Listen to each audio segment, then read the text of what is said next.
shi ma al'amarin liwaɗi daga cikin malamai akwai masu cewa hadduhu kazzina,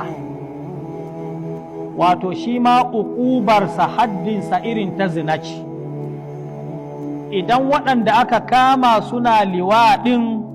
ba su taɓa yin aure ba, a ƙaulin wannan malaman shine bulala 100. In sun taɓa yin aure kuma jifa ce har a kashe su har mutuwa. In ɗayansu ya taɓa yin aure ɗaya bai taɓa yi ba,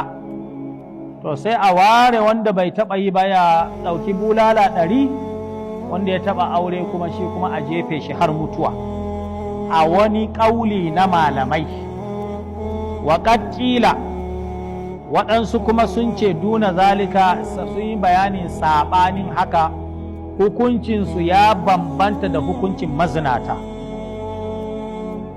Wasahihu, magana mafiya inganci, allazi ittafaqat alaihi sahaba, wanda sahaban manzon Allah sallallahu alaihi wasallam kansu ya zo ɗaya, ijma'insu shine annahu yuqtalul ithnani, ana kashe su dukkan biyun, sawa'un ya taɓa yin aure bai taɓa yin aure ba, sun taɓa yin aure ba su taɓa yi ba, wannan ƙazartan ita hukuncinta kisa ne kai tsaye kawai, ba a dubawa a bambance an taɓa yin aure ko ba a yi ba. Yuqtalul ithnani, ana kashe su duka biyu ɗin, alfa'ilu wal maf'ul, al'a'ala wal asfal, ibana wanda yake kan, wanda yake sama ɗin da wanda yake ƙasa, bi ma'ana wanda yake sama mai yi ɗin kenan da wanda yake ƙasa wanda ake yi wa ɗin kenan. Sawa'un kana muhsanaini, sawa'un sun taɓa yin aure, au ghaira muhsanaini, ko ba su taɓa yin aure ba.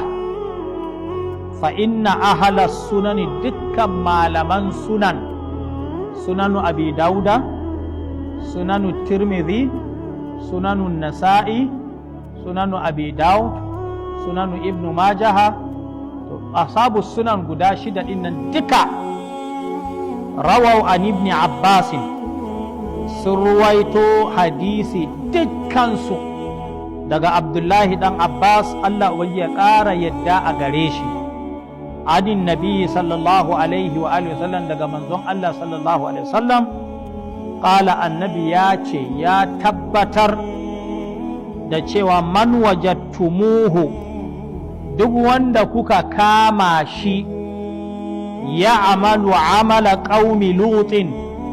yana aika irin ta mutanen annabi lut, faqtulul fa'ila, ku kashe mai aikatawa, wal maf'ula bihi, da wanda ake aikatawa din, mai aikatawan da wanda ake aikatawa din, duk ku kashe su.